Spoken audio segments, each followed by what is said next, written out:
So very good morning to all of you. Last के lecture में हम लोगों ने रिवाइज कर लिया था मोशन के डिफिनीशन पर।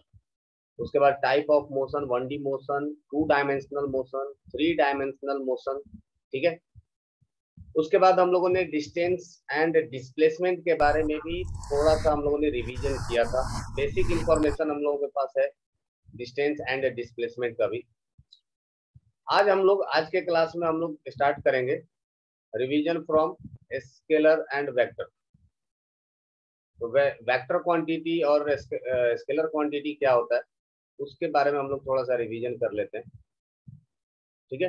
बिकॉज डिस्टेंस एंड डिस्प्लेसमेंट के टर्म्स में एक वर्ड आया था स्केलर जो कि डिस्टेंस होता है, और एक वर्ड आया था वेक्टर जो कि डिस्प्लेसमेंट होता है। वेक्टर क्वांटिटी बेसिकली देखिए है क्या, physics is mainly based on the measurements.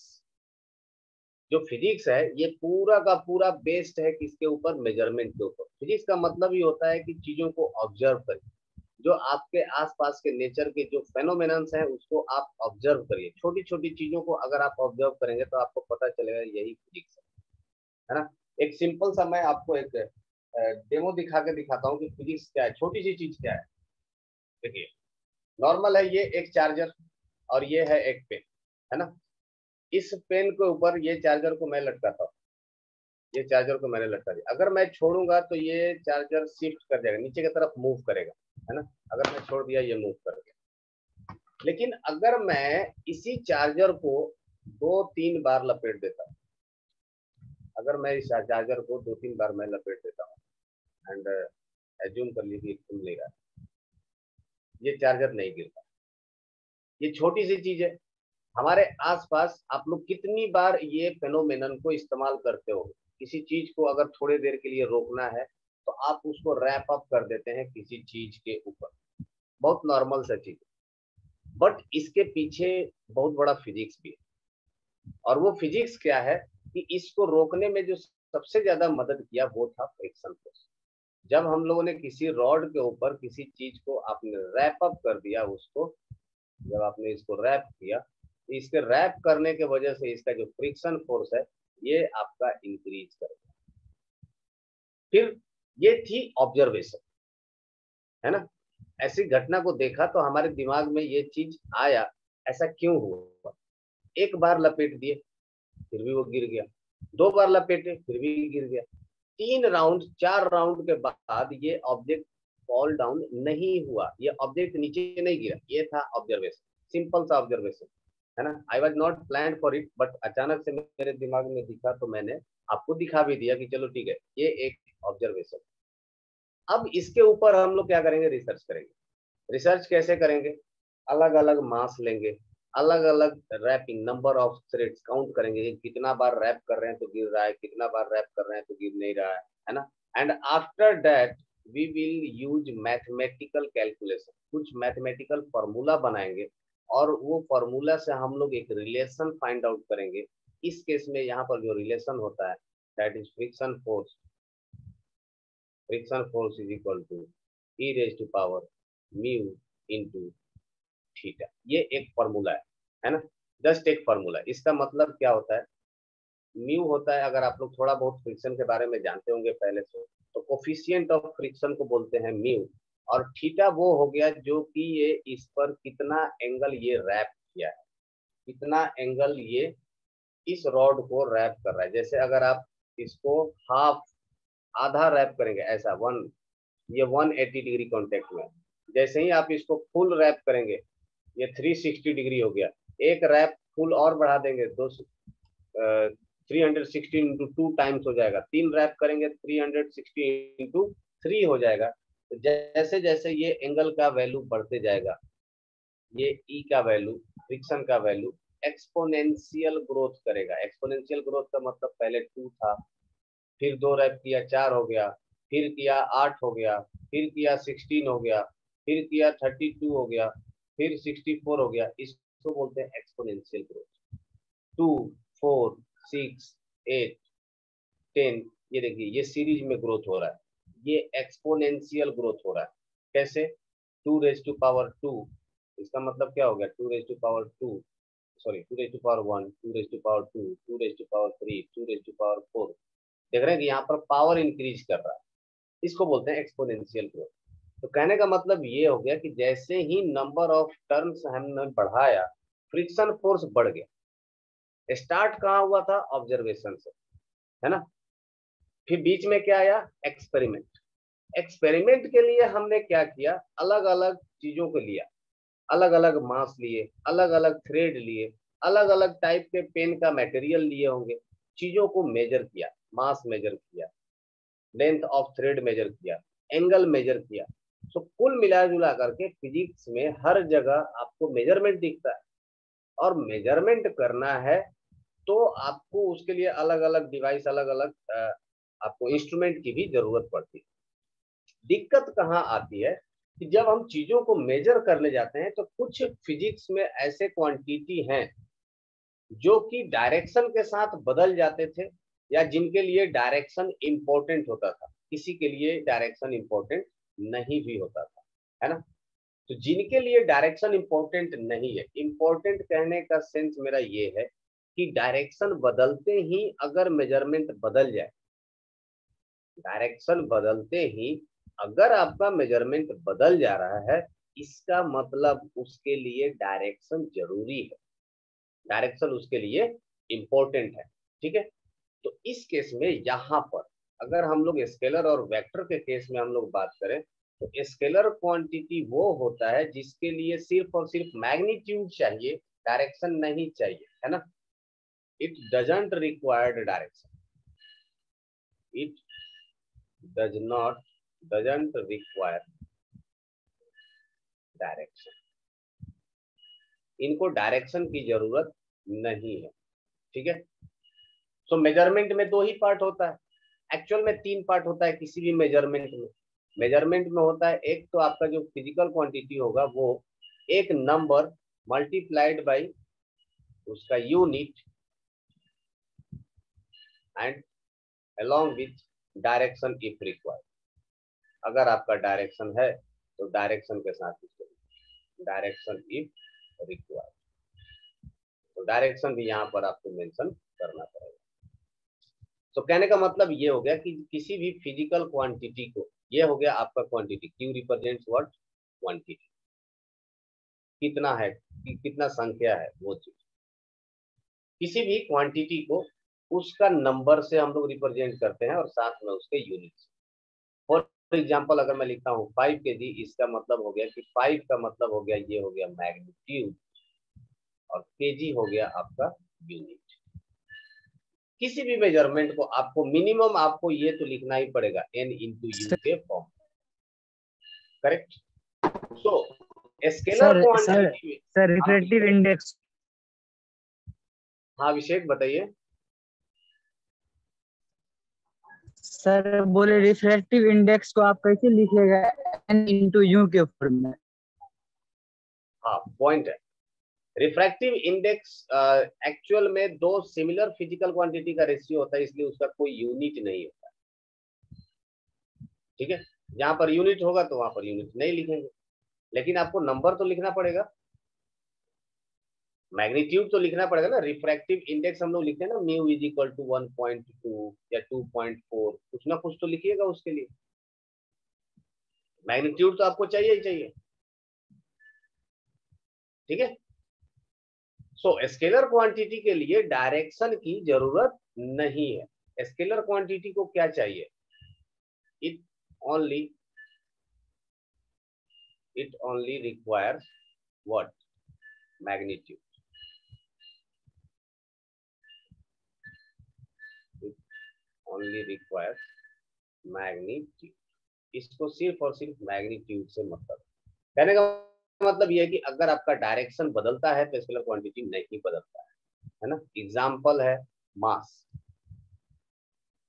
आप वेट मशीन को पूरब के तरफ लेके खड़े हो जाइए या पश्चिम के तरफ लेके खड़े हो जाइए, अगर आपका वजन 5 kg है तो वो 5 kg ही रहेगा।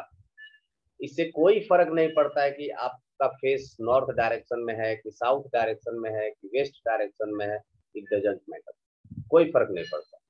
एक ऑब्जेक्ट का डेंसिटी, डेंसिटी इस बात पर डिपेंड नहीं करता है कि आपका डायरेक्शन क्या है, आप किस डायरेक्शन में मेजर कर रहे हो या आप किस डायरेक्शन में ऑब्जेक्ट को रखे हैं, इस चीज से डेंसिटी का कुछ भी लेना देना नहीं है। It only depends upon mass and volume. ऐसे बहुत सारे एग्जांपल्स हैं जो कि स्केलर क्वांटिटी। वहीं पर जो वेक्टर क्वांटिटी होता है, vector quantity depends on direction.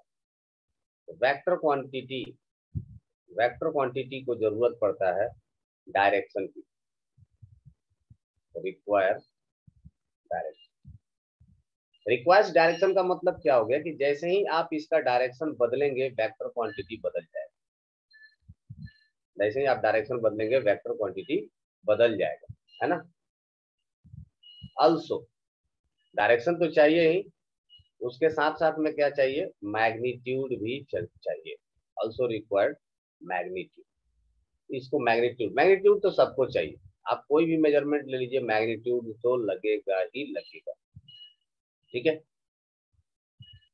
Next, इसका जो एग्जाम्पल है वो है, सबसे बेस्ट एग्जाम्पल जो अपने को दिखता है वो है फोर्स, है ना। किसी चीज के ऊपर आप किस डायरेक्शन में फोर्स लगा रहे हैं, ये इस बात से डिपेंड करेगा कि ऑब्जेक्ट का मोशन फिगर होगा, उसका एक्सेलरेशन फिगर होगा, स्पीड बढ़ेगा घटेगा, पोजीशन चेंज होगा नहीं होगा, ये सब कुछ डिपेंड करता है डायरेक्शन। कहने का मतलब ये है कि अगर आपने डायरेक्शन बदल दिया तो आपका फोर्स भी बदल जाएगा। ठीक है। मतलब क्या कि फोर्स आपका डायरेक्शन पर डिपेंड कर रहा है। वेलोसिटी, वेलोसिटी में डायरेक्शन इंपॉर्टेंट है। अगर आपने डायरेक्शन नहीं बदल, मतलब डायरेक्शन नहीं बताया, तो वो स्पीड होगा। अगर आपने डायरेक्शन बताया तो वो वेलोसिटी होगा। ठीक है। तो डायरेक्शन बदलते ही वेलोसिटी भी बदल जाता है। करेक्ट। तो वेक्टर क्वांटिटी और स्केलर क्वांटिटी में हम लोग ऐसे डिफरेंशिएट कर सकते हैं। इसमें एक चीज और बहुत ही इंपॉर्टेंट है, कुछ कुछ फिजिकल क्वांटिटी ऐसे हैं जहां पर कंफ्यूजन हो जा रहा था। उसको डायरेक्शन तो चाहिए था मगर वो फिर भी वेक्टर क्वांटिटी नहीं था, जैसे कि करेंट। ठीक है। करंट को डायरेक्शन चाहिए होता है। टाइम, टाइम को भी एक तरह से हम लोग डायरेक्शन दे सकते हैं, negative and positive, past and future, but still it is not a scalar quantity. ये स्केलर क्वांटिटी नहीं है, sorry not a vector quantity, ये वेक्टर क्वांटिटी नहीं है। क्यों नहीं है? बिकॉज वेक्टर क्वांटिटी के साथ एक और कंडीशन ऐड कर दिया जाता है, और वो कंडीशन है it should must follow, it should must follow vector law, it should must follow vector law। Vector law को ये फॉलो करना चाहिए। अब ये वेक्टर लॉ क्या होता है, तो वेक्टर का लॉ आप लोग पढ़ेंगे क्लास 11th में डिटेल में। मैं आपको इसके बारे में बहुत ज्यादा एक्सप्लेन नहीं कर सकता हूँ, but vector law of addition होता है, वेक्टर लॉ ऑफ सब्सट्रैक्शन होता है। तो इस तरह का 2-3 लॉ हैं, वो चीज ये फॉलो करना चाहिए, जो कि करंट और टाइम फॉलो नहीं करता है। तीसरा चीज मैं बता,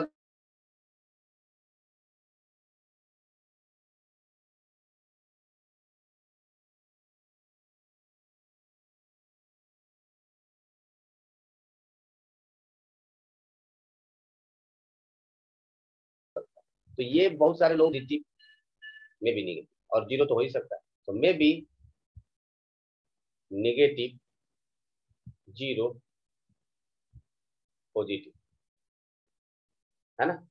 लेकिन यहाँ पर ध्यान देने वाली बात है कि जब स्केलर क्वांटिटी नेगेटिव होगा, जब स्केलर क्वांटिटी नेगेटिव होगा, इसका मतलब ये रिप्रेजेंट करता है कि एक्चुअल में मैग्नीट्यूड कम है ना। एक्चुअली जो नेगेटिव साइन है स्केलर क्वांटिटी में, ये हमें बताता है इट शोज लेस मैग्नीट्यूड या लो मैग्नीट्यूड, आप बोल सकते हो। ठीक है। स्केलर के केस में ऐसा है कि जब आप नेगेटिव साइन के साथ लिखते हैं तो इसका मतलब ये हो गया कि ये आपका लेस मैग्नीट्यूड को शो करता है। एग्जाम्पल के तौर पर अगर मैं बोलता हूं कि minus of 10 bar, minus of 10 बार, बार आपको पता होगा कि ये प्रेशर का यूनिट होता है। तो माइनस ऑफ 10 बार का मतलब क्या हो गया, ये 10 बार जीरो से कम है, जीरो से भी ये निगेटिव डायरेक्शन में है, मतलब क्वांटिटी रियली बहुत कम है ना। पर ये भी नहीं है कि सारे के सारे स्केलर क्वांटिटी निगेटिव हो जाए। जैसे मास निगेटिव नहीं हो सकता है, डिस्टेंस निगेटिव नहीं हो सकता है, स्पीड निगेटिव नहीं हो सकता है। तो जरूरी नहीं कि सारे हैं, पर ये भी नहीं है कि स्केलर क्वांटिटी को हम निगेटिव लिख ही नहीं सकते, लिख सकते। जैसा जरूरत पड़ेगा उस हिसाब से हम लोग इसको रिवर्ट बैक कर सकते हैं। ठीक है अभिजीत, एक्सेलरेशन एक वेक्टर क्वांटिटी है। ठीक है बिल्कुल बिल्कुल आदित्य, वेट डिस्प्लेसमेंट ग्रेविटी मतलब ग्रेविटेशनल फोर्स, तो वेट भी एक तरह से फोर्स है, ग्रेविटेशनल फोर्स भी एक तरह से फोर्स है, तो ये सारे के सारे वेक्टर क्वांटिटी ही हो जाएंगे। सो स्केलर क्वांटिटी को हम लोग निगेटिव पॉजिटिव कुछ भी लिख सकते हैं, जबकि वेक्टर क्वांटिटी को भी हम लोग निगेटिव पॉजिटिव कुछ भी लिख सकते हैं। Vector quantity can also be, vector quantity में बी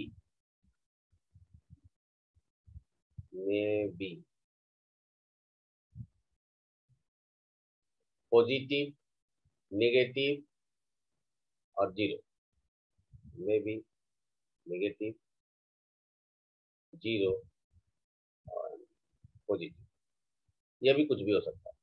लेकिन वेक्टर क्वांटिटी में नेगेटिव साइन का मतलब हो जाता है इट शोज डायरेक्शन।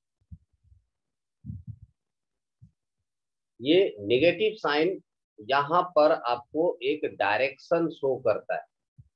कहने का मतलब ये हो गया कि अगर किसी ऑब्जेक्ट के ऊपर मान लीजिए कि अगर आप फोर्स लगा रहे हो, फोर्स लगा रहे हो, अगर इधर की तरफ अगर आपने फोर्स लगाया एक 10 न्यूटन का, और इधर की तरफ फोर्स लगाया आपने 10 न्यूटन का, है ना।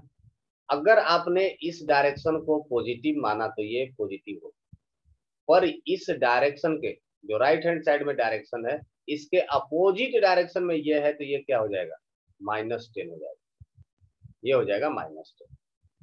ठीक है तो यहाँ पर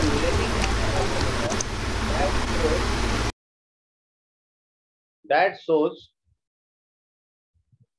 the direction, that negative direction shows negative sign shows direction. यहाँ पर ये डायरेक्शन को शो करता है। क्या किसी को कुछ डाउट है यहाँ तक? स्केलर और वेक्टर क्वांटिटी में डाउट है Abhijit?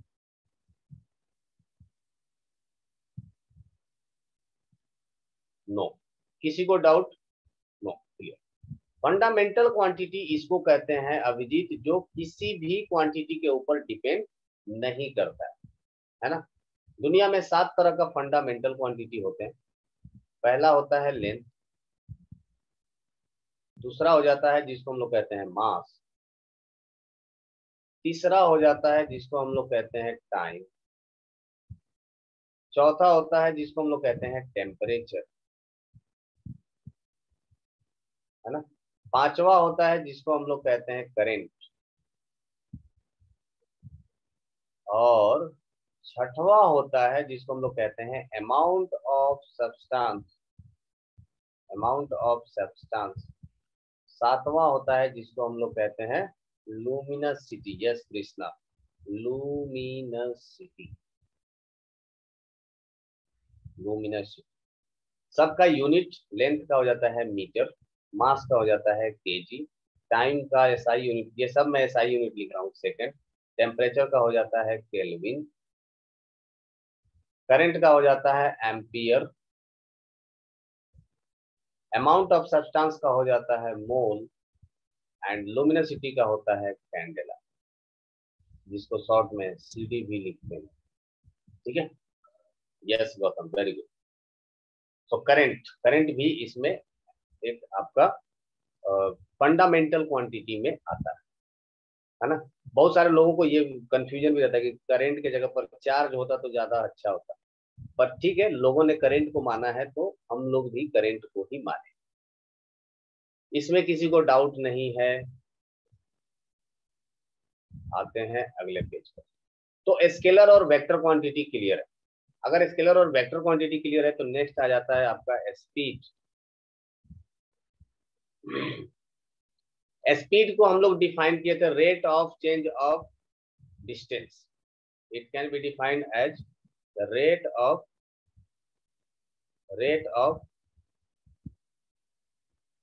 Change of distance. Distance किस रेट से चेंज होता है उसको हम लोग बोलते हैं स्पीड। रेट ऑफ का मतलब हो जाता है रेट ऑफ चेंज। जब फिजिक्स में मैं रेट ऑफ चेंज के बारे में बोलूंगा तो आप समझ जाइएगा कि ये पर यूनिट टाइम का मतलब है।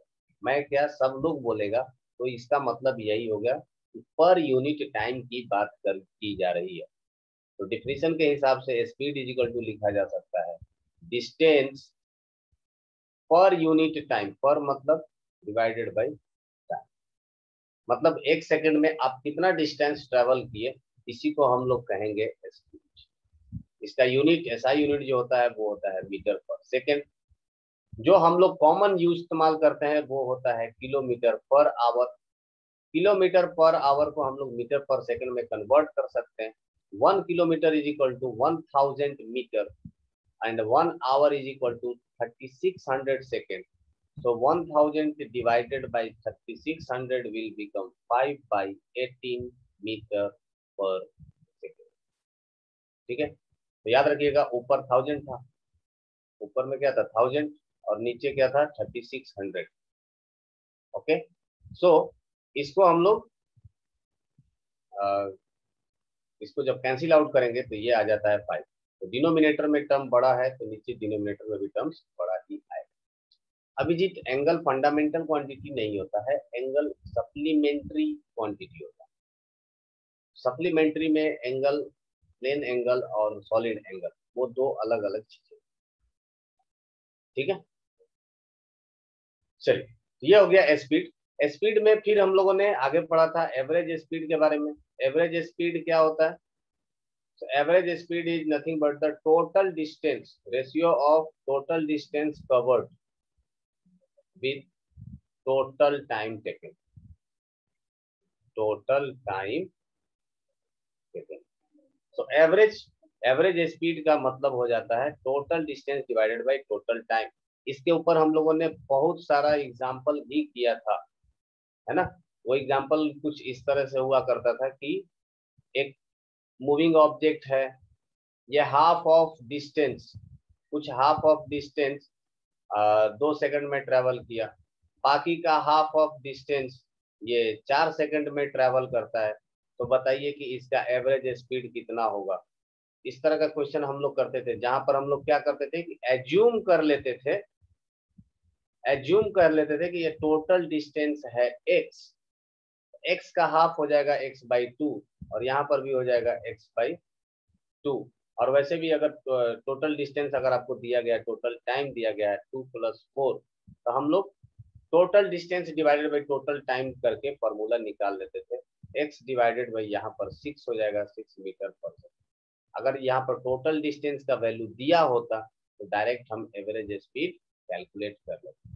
कृष्णाभिषेक का कहना है कि average speed is equal to rate of change of total distance. Krishna, यहाँ पर ऐसा है कि जो टोटल डिस्टेंस होता है वो अलग अलग टाइम में अलग अलग रेट से कवर किया जाता है। तो ऐसे हम लोग एक साथ में टोटल डिस्टेंस को हम लोग एडअप नहीं कर सकते।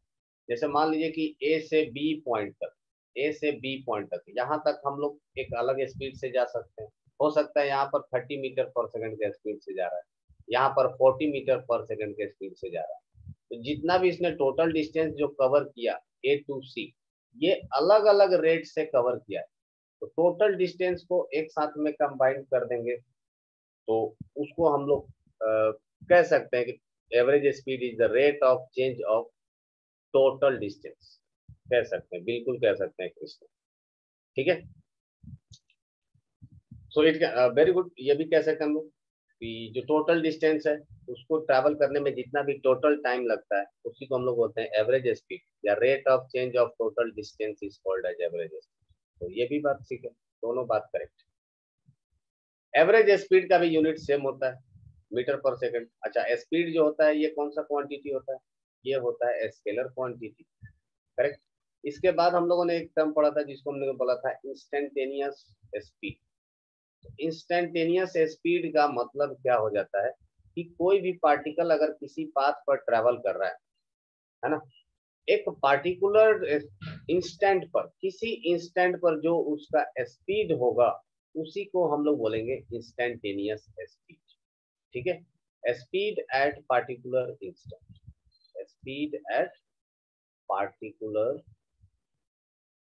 Particular instant. एक पर्टिकुलर इंस्टेंट पर जो स्पीड होगा उसी को हम लोग बोलेंगे इंस्टेंटेनियस स्पीड। और इसका जो वैल्यू होता है speed instantaneous, it is nothing but the very small distance delta S divided by delta, very small divided by very small time. Delta sign हम लोग रिप्रेजेंट करते हैं किसके लिए? डेल्टा मतलब हो जाता है स्मॉल क्वांटिटी, स्मॉल क्वांटिटी। ठीक है, तो जो इंस्टेंटेनियस स्पीड होता है that can be written as delta S by delta T. ये तीन टर्म हम लोगों ने पढ़ा था स्पीड के केस में। इसके बाद हम लोग आते हैं वेलोसिटी के केस में। वेलोसिटी इज इक्वल टू, जो वेलोसिटी था, वेलोसिटी का हम लोग क्या बोलते थे? Rate of change of displacement, rate of change of displacement. जिस रेट से डिस्प्लेसमेंट चेंज होता है, या बोल सकते हो कि एक सेकंड में कितना डिस्प्लेस वो बॉडी हुआ, उसी को हम लोग बोलते हैं वेलोसिटी।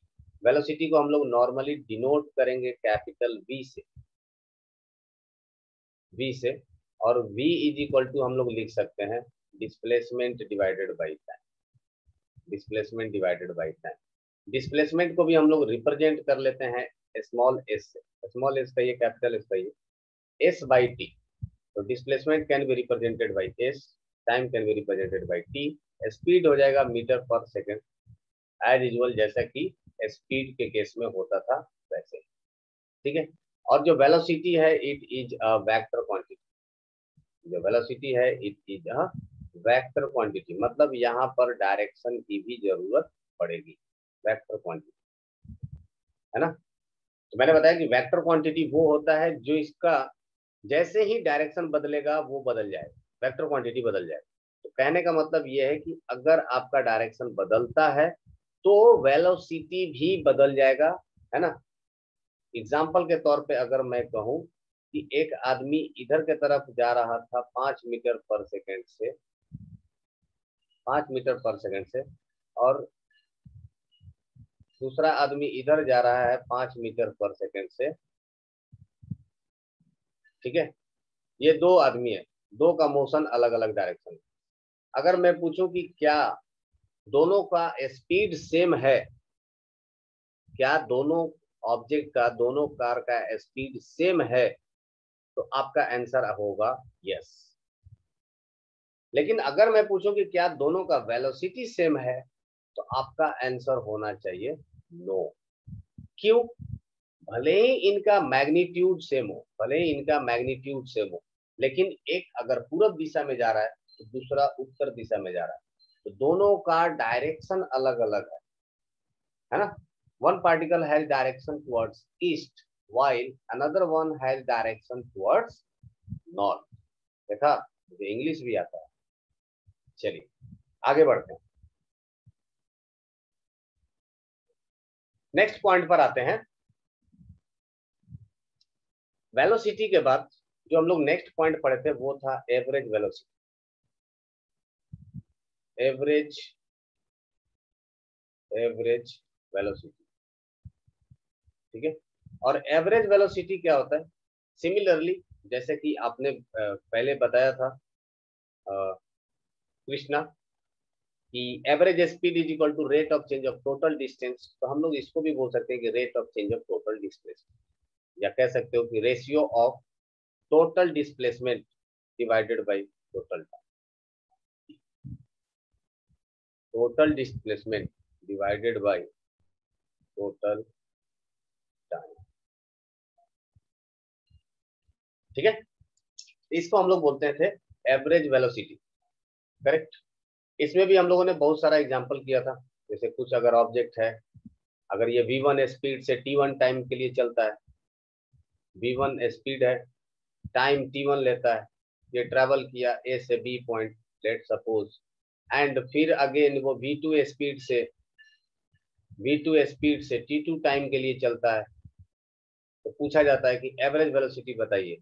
तो इस तरह के क्वेश्चन को सॉल्व करने के लिए हम लोग क्या करते हैं, टोटल डिस्प्लेसमेंट निकाल लेते हैं, v1 इंटू t1 फिर v2 इंटू t2। मान लीजिए कि v1 इंटू t1 से डिस्प्लेसमेंट हुआ s1, v2 इंटू t2 से डिस्प्लेसमेंट हुआ s2, तो यहाँ पर जो v एवरेज वेलोसिटी हम लोग निकाल सकते हैं वो क्या निकाल सकते हैं, v1 into t1 velocity into time, that will be the equals to s1 plus v2 into t2 that will be the equals to s2 divided by t1 plus t2 total time, that is called as average velocity। ठीक है, then याद रखिएगा average velocity में यहाँ पर ये displacement है, ये वेक्टर क्वांटिटी है, तो यहाँ पर साइन बहुत ही इंपॉर्टेंट है ना। तो it is very very carefully आपको इसको ध्यान से इसको सॉल्व करना पड़ेगा, है ना। डेंजरस साइन, ये आपके लिए डेंजरस है। Put sign with care, put sign with care. ऐसा मैंने क्यों लिखा, क्योंकि गलतियां यहीं पर होती हैं सबसे ज्यादा, साइन ही नहीं पता चलता। जैसे एक आदमी ए से बी की तरफ गया, v1 इंटू t1 इधर, यही एग्जाम्पल अगर आदमी ऐसे जाता है v1 वेलोसिटी से t1 टाइम के लिए इधर की तरफ b पे पहुंचा और वापस वो लौट गया, है ना, v2 velocity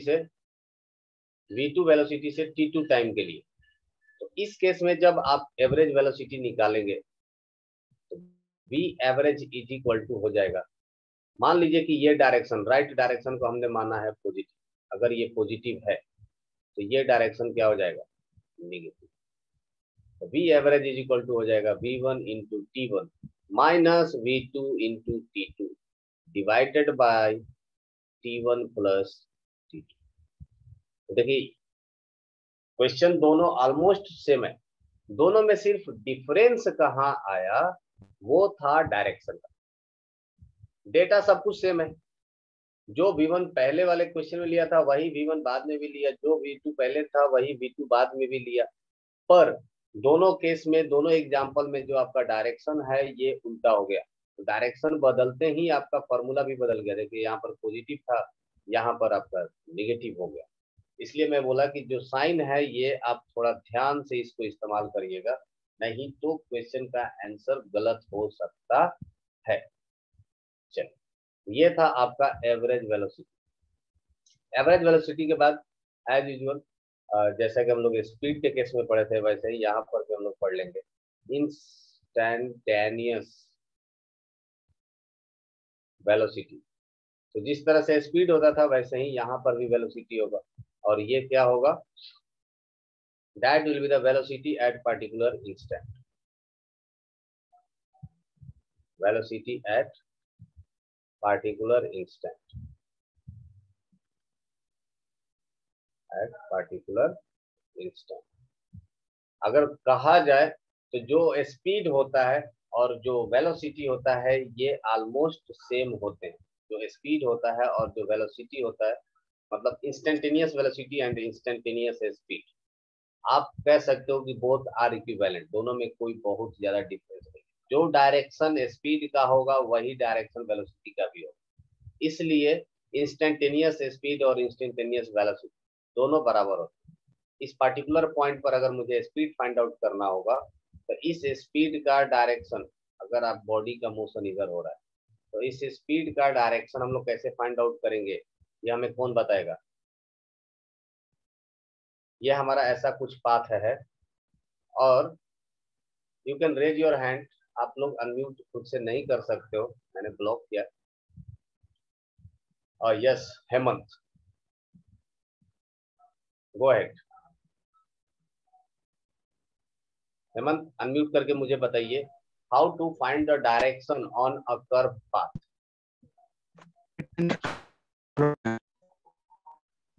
sorry, voice cut हो गया,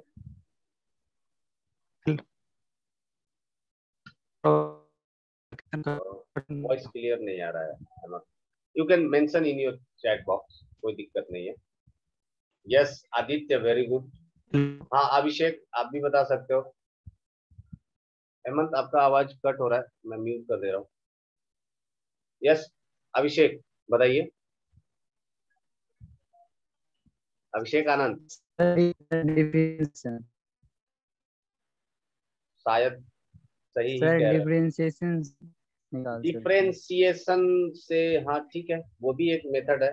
बट उससे पहले अभिषेक सबसे इंपॉर्टेंट ये है कि यहाँ पर हम लोग ड्रॉ करेंगे क्या, एक टेंजेंट। टेंजेंट हम लोग ड्रॉ करेंगे, जिस डायरेक्शन में ये शो कर रहा होगा उसी डायरेक्शन में हमारा वेलोसिटी होगा। किसी भी पॉइंट पर अगर आप कर्व पाथ पर वेलोसिटी फाइंड आउट कर रहे हैं, direction of velocity, so draw a tangent at that point and that will shows the direction.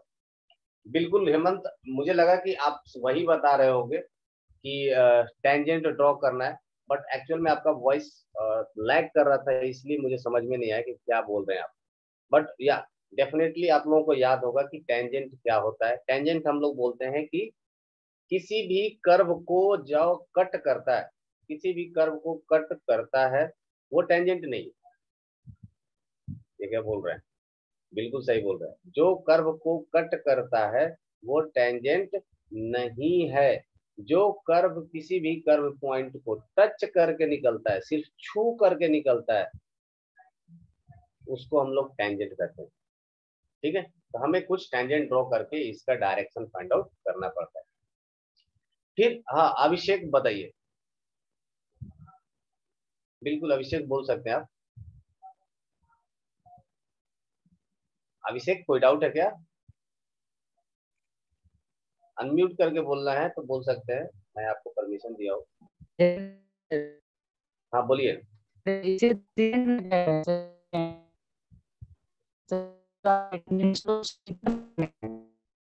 मुझे लगता है नेटवर्क काफी बुरा है आपका। मुझे लग रहा है कि आप जो बोलना चाह रहे हैं कि टेन थीटा वगैरह ऐसा कुछ बोल रहे हैं क्या? टेन थीटा ये होता है स्लोप। अगर नहीं तो आप चैट बॉक्स में मेंशन कर दीजिए, मुझे समझ में आ जाएगा आप क्या कह रहे हो। ओके चलिए ठीक है। सो हम लोग आगे बढ़ते हैं। इंस्टेंटेनियस वेलोसिटी के बाद यहीं पर हम लोगों ने कुछ डिफरेंशिएशन का इंट्रोडक्शन भी मैंने आप लोगों को करा दिया था इंस्टेंटेनियस वेलोसिटी में, कि जो v इंस्टेंटेनियस होता है, v instantaneous that is equals to delta s by delta t, that is a small displacement by a small time. और मैंने बताया था ये जो डेल्टा होता है ना, ये डेल्टा टर्म हम लोग इस्तेमाल करते हैं किसके लिए? डेल्टा टर्म इस्तेमाल करते हैं स्मॉल क्वांटिटी के लिए, छोटी चीजों के लिए, है ना, स्मॉल क्वांटिटी। पर एक और चीज है जिसको हम लोग इस्तेमाल करते हैं स्मॉल के लिए, और वो है डी।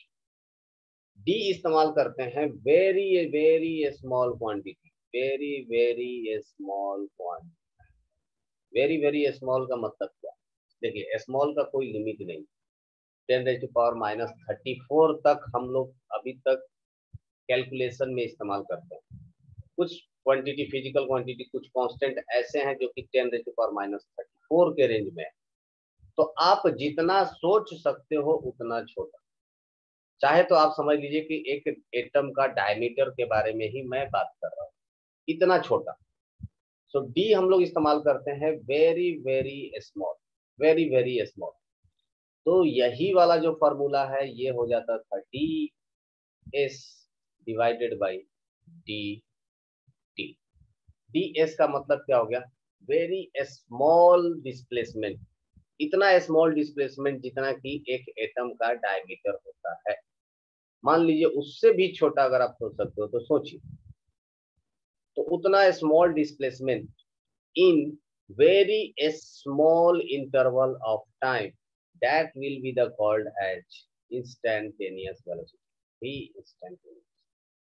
ठीक है, जो डिस्प्लेसमेंट है, डिस्प्लेसमेंट याद करिए, डिस्प्लेसमेंट एंड डिस्टेंस के लिए मैंने बताया था कि ये nothing but the change in position होता है। डिस्प्लेसमेंट क्या होता है, पोजीशन में चेंज होना, और पोजीशन को हम लोग कहां पर रिप्रेजेंट करते थे, कार्टेशियन कोऑर्डिनेट पर। तो डिस्प्लेसमेंट, जो डिस्प्लेसमेंट एस, ये क्या हो सकता है, आइदर एक्स एक्सिस पर हो सकता है, आइदर ऑन एक्स एक्सिस। अगर बॉडी का मोशन एक्स एक्सिस के अलोंग है तो मैं एक्स एक्सिस के बारे में लिखूंगा, और बॉडी अगर वाई एक्सिस की तरफ मूव कर रहा है तो वाई एक्सिस के बारे में लिखूंगा, है ना। तो डिस्प्लेसमेंट में जो भी टर्म होगा वो हम लोग इस्तेमाल करें। एग्जाम्पल के तौर पर अगर मैं बोलूं, example v is equal to हम लोग dx बाई डी टी लिख दिए, dx बाई डी टी, है ना, या मैं लिख देता हूं dy बाई डी टी, या मैं लिखता हूं dz बाई डी टी। इनमें कोई फर्क नहीं है, इसमें फर्क सिर्फ इतना है कि dx लिखने का मतलब क्या हो गया कि जो बॉडी का डिस्प्लेसमेंट है वो किधर है, x डायरेक्शन में, body displace along x direction. ठीक है, अगर मैं लिखता हूं z, इसका मतलब क्या हो गया, body displace along z axis, along z axis. अगर मैंने y लिखा है, इसका मतलब हो गया कि बॉडी डिस्प्लेस along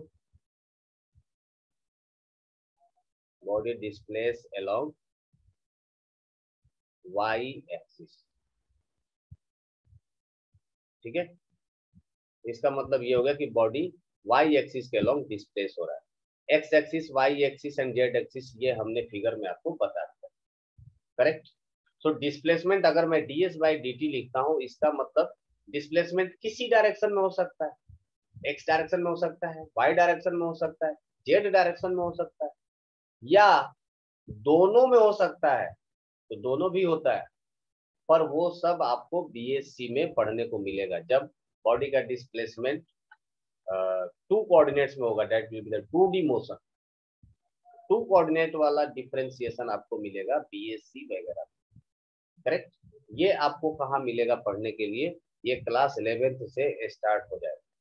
पर हमने आपको एक छोटा सा हिंट दिया है ताकि आपके दिमाग में एक बेसिक नॉलेज हो जाए। कोई ऐसा बहुत बड़ा इसमें रॉकेट साइंस नहीं है कि हमको समझ में नहीं आएगा या 9th का बच्चा समझ नहीं सकता है, बिल्कुल समझ सकते हैं। सिंपल कंसेप्ट है, अगर किसी को डाउट है इसमें तो पूछ सकता है। यहाँ तक किसी को कुछ प्रॉब्लम है, instantaneous velocity, average velocity, velocity, speed, scalar, vector, कुछ भी, नो इशू, वेरी गुड। तो सब लोग यहाँ तक चीजों को समझ चुके हैं। अब हम लोग बढ़ते हैं नेक्स्ट पेज पर। ठीक है, हमने डिफरेंशिएशन का कुछ फॉर्मूला लिखवाया था, सो अभिजीत आप मांग करके ले लीजिएगा उसमें, और डिफरेंशिएशन का फॉर्मूला क्या है। सो डिफरेंशिएशन अभी छोड़ते हैं, हम लोग आगे बढ़ते हैं। Just basic knowledge for you, differentiation मैंने आपको बता दिया। इसके बाद हम लोगों ने स्टार्ट किया था वेलोसिटी में एक बहुत ही इंपॉर्टेंट कंसेप्ट जिसको बोलते हैं relative velocity. Relative velocity, relative मतलब रिश्तेदार नहीं, ये रिलेटिव का मतलब होता है के रेस्पेक्ट में, है ना, उसके अनुसार। रिलेटिव का मतलब दूसरे के अनुसार, है ना। तो रिलेटिव वेलोसिटी, वेलोसिटी के बीच में रिश्तेदारी हमको निकालना। बेसिकली जो रिलेटिव वेलोसिटी होता है ना, इसका मतलब होता है कि velocity of a body with respect to another body, एक ऐसा वेलोसिटी मुझे निकालना है जो कि किसी दूसरे के द्वारा निर्धारित किया जा रहा है ना।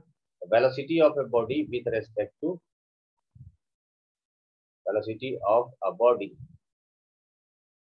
With respect to another body, दूसरे के रिस्पेक्ट में अनदर बॉडी,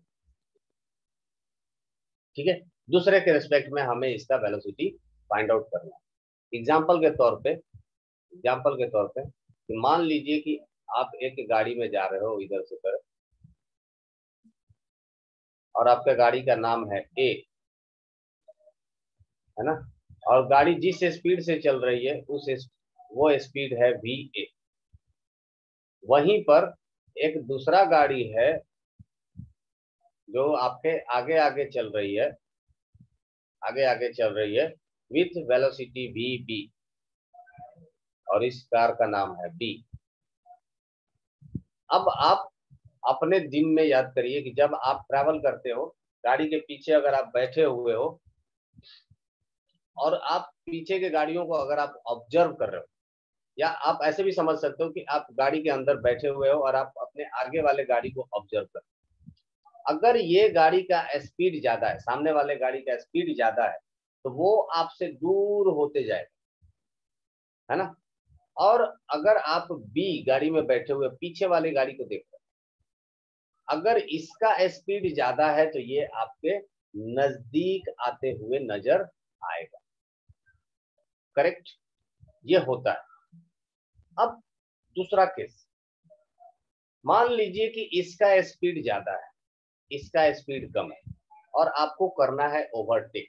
बाइक आप लोग चलाते हो, साइकिल आप लोग चलाते हो, मान लीजिए कि दोनों में रेस लग गया, दो साइकिल वाले में रेस लग गया, है ना, एक को दूसरे से आगे निकलना, दोनों अपना पैंडल दम दमादम दिए जा रहे हैं, एकदम स्पीड में पकड़े हुए।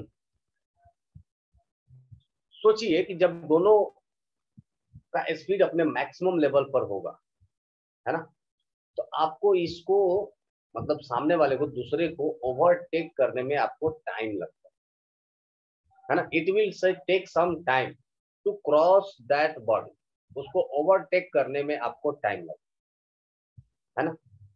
जबकि इमेजिन करिए कि एक आदमी कोई रोड के किनारे खड़ा है, या वही साइकिल रोड के किनारे रेस्ट में है, और आप एकदम दम से आए पार हो गए, सुना, एकदम स्विंग आया, एकदम पार हो गया, तो आपको एकदम मिनिमम टाइम लगेगा, ना के बराबर टाइम लगेगा। रीजन इसके पीछे क्या है वो हम लोग सॉल्व कर सकते हैं रिलेटिव वेलोसिटी के कंसेप्ट से।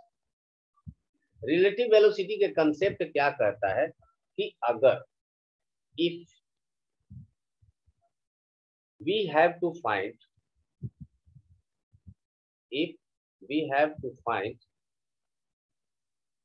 the velocity of a with respect to b, मतलब एक ऐसा ऑब्जर्वर जो कि बी में बैठा हुआ है, बी गाड़ी में बैठा है, और वो हमें ये बताएगा, देखिए यही है फ्रेम ऑफ रेफरेंस। यहाँ पर ये बी जो गाड़ी है, बी जो व्हीकल है, ये क्या है, एक फ्रेम ऑफ रेफरेंस है। उस फ्रेम ऑफ रेफरेंस का स्पीड कितना है, वी। एक आदमी जो ए के अंदर बैठा होगा, इसका फ्रेम ऑफ रेफरेंस क्या होगा, ए, और इसका स्पीड क्या होगा, वी ए। तो ऑब्जर्वर जिस फ्रेम में बैठा है, जिस जगह बैठा है, वही फ्रेम ऑफ रेफरेंस। इस फ्रेम ऑफ रेफरेंस का क्या होगा, कांस्टेंट वेलोसिटी वी होगा, और इसका भी कांस्टेंट वेलोसिटी क्या होगा, वी ए होगा, करेक्ट। तो यही होता है फ्रेम ऑफ रेफरेंस, हम लोग इसी को कहते हैं। सो अगर हमें फाइंड आउट करना है, if we have to find the velocity of A with respect to B, अगर हमें ए का वेलोसिटी बी के रेस्पेक्ट में फाइंड आउट करना है, तो तरीका ये कहता है कि आप बी का वेलोसिटी इन्हें दे दीजिए, जो बी का वेलोसिटी है वी बी, आप इन्हें दे दीजिए, ए को दे दीजिए, ठीक है, जो बी का वेलोसिटी है आप ए को दे दीजिए, और किधर देना है, वो देना है opposite opposite to direction of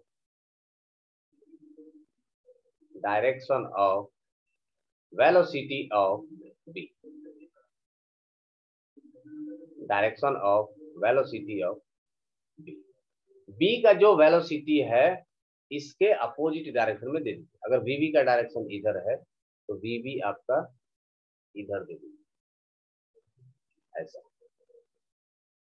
ठीक है, इसका मतलब जब हम लोग निकालेंगे कि velocity of A with respect to B क्या होगा, तो हम लोग लिख सकते होंगे कि velocity of A with respect to B equals to ये। अब इसका नेट वेलोसिटी कैसे निकालेंगे, देखो वी ए डायरेक्शन को अगर आप पॉजिटिव मानते हो, इस डायरेक्शन को अगर आपने माना है पॉजिटिव, तो ये डायरेक्शन क्या हो जाएगा, नेगेटिव। तो नेट वेलोसिटी हम लोग कैसे निकालेंगे, वी ए माइनस वी। ठीक है, सिमिलरली अगर मुझसे कहा गया कि बताइए कि what will be the velocity of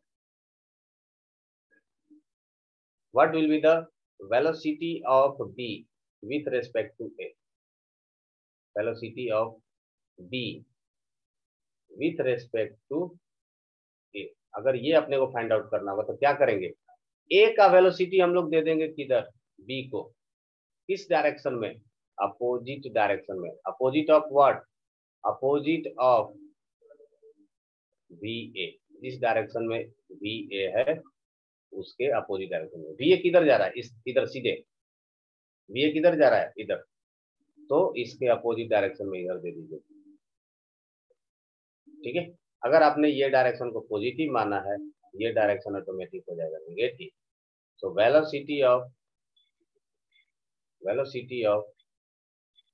b with respect to a will be vb minus b। I hope ये सबको क्लियर होगा, ये पहले भी क्लियर था, है ना। ये था रिलेटिव वेलोसिटी का कंसेप्ट, है ना। अब इसमें केसेस बहुत सारे बनते हैं। केस 1 मतलब अलग अलग डायरेक्शन में वेलोसिटी लीजिए, अलग अलग डायरेक्शन में उसको सॉल्व करिए। आप घर पे भी कर सकते हैं, इसको सॉल्व करने के बाद आप मुझसे चेक करा सकते हैं। मान लीजिए कि ये एक वेलोसिटी है वी ए इधर के तरफ, और जो वी बी है ये बी आ रहा है, बी आ रहा है, ये आ जाएगा इधर की तरफ, ये हो गया वी बी। तो इस केस में भी आप कैलकुलेट कर सकते हैं। ठीक है, चलिए। आदित्य कहूत सैटरडे को ऐसा कोई जरूरी नहीं है, fixed hard and fast rule नहीं है ना। बट एक्चुअली क्या है, सैटरडे का दिन हम लोग खाली रखें इसके लिए ताकि एक साथ में तीनों का कर सके। पर मर्जी अगर आप लोगों का होगा कहूत तो मैं कभी भी करा सकता हूँ, जब आप लोग कहिए। आप एक दिन पहले मुझे नोटिफाई कर दीजिएगा हाँ कहूत करना है, तो मैं कहूत बना दूंगा। अभिषेक बिल्कुल, I will come to that point, है ना। तो ये हो गया हमारा रिलेटिव वेलोसिटी का कंसेप्ट। इसके बाद नेक्स्ट जो पॉइंट होगा, नेक्स्ट जो हम लोग पढ़े थे इसके बाद, वो ये था रिवर बोट प्रॉब्लम।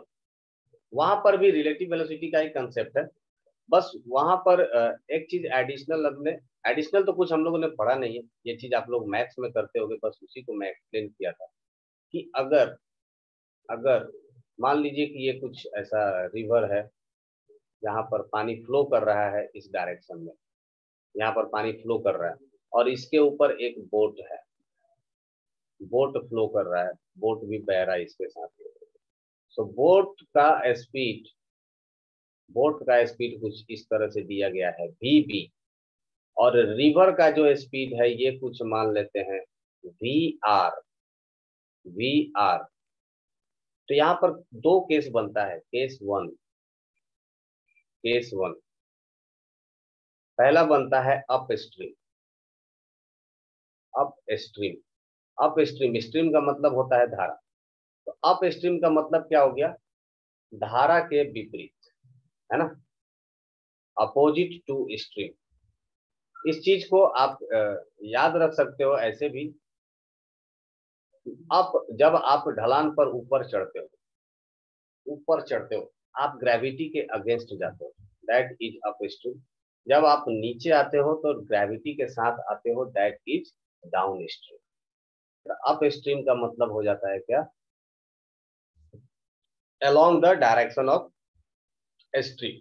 तो इस केस में जो नेट स्पीड ऑफ बोट होगा, net speed that will be the equals to VB plus VY। ठीक है, VY भी लिख दिया, V रिवर होगा ना, VR VR है। अप स्ट्रीम में नेगेटिव होता है, अप स्ट्रीम में नेगेटिव होता है। अप स्ट्रीम का मतलब क्या हो गया कि नदी का फ्लो कुछ इस तरह से है, इधर की तरफ जा रहा है, इसका मतलब रिवर वेलोसिटी किधर हो गया, VR, ये हो गया इस डायरेक्शन। और जो बोट होगा, बोट किधर फ्लो करेगा, ये फ्लो करेगा रिवर के अपोजिट डायरेक्शन में, ये कुछ इस डायरेक्शन में, ये हो गया वेलोसिटी ऑफ बोट। ये दोनों अपोजिट डायरेक्शन में, एक इधर जा रहा है एक इधर जा रहा है। तो स्ट्रीम क्या करेगा, वो जो बोट का वेलोसिटी है उसको कम करने की कोशिश करेगा, रिड्यूस करने की कोशिश करेगा, तो नेट स्पीड हो जाएगा VB माइनस VR। जो दूसरा केस होता है, केस नंबर 2, ये होता है डाउन स्ट्रीम। इसका मतलब हो जाता है along the direction of stream के डायरेक्शन में।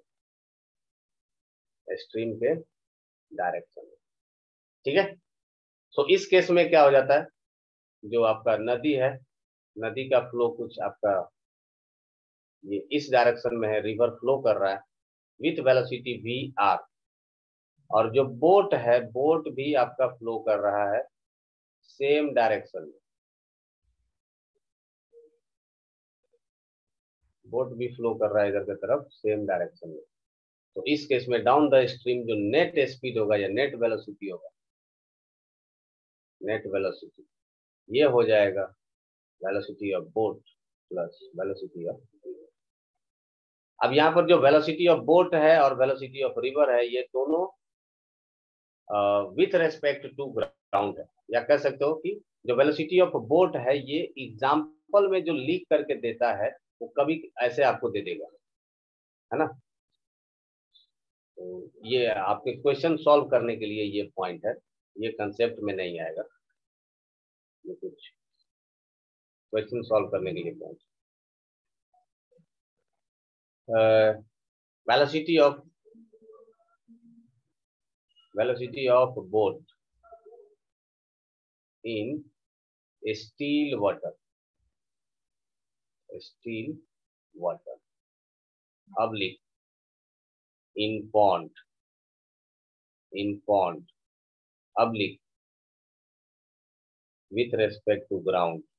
अगर इस तरह का वर्ड इस्तेमाल किया गया है तो आप डायरेक्ट ये वैल्यू इस्तेमाल कर सकते हो, किसी भी फॉर्मेट में दिया जा सकता है, स्टील वाटर कह सकता है, तालाब में कह सकता है, ग्राउंड के रेस्पेक्ट में कह सकता है, सबका मतलब एक ही है, कोई डिफरेंस नहीं है। ठीक है, तो ये रहा हम लोगों का टोटल रिवीजन, अभी तक हम लोग जितना पढ़ चुके हैं वहां तक, करेक्ट। इसके आगे अब जो नेक्स्ट हो गया, रिवीजन कराने के पीछे मेरा एक मकसद और भी है कि मैं आप लोगों को एक असाइनमेंट अभी सेंड करूंगा जस्ट ग्रुप में। सो उस असाइनमेंट का आप स्टार्टिंग का 1 to 20 क्वेश्चन फ्रॉम 1 to 20 ये आपको कोशिश करना है सॉल्व करने की।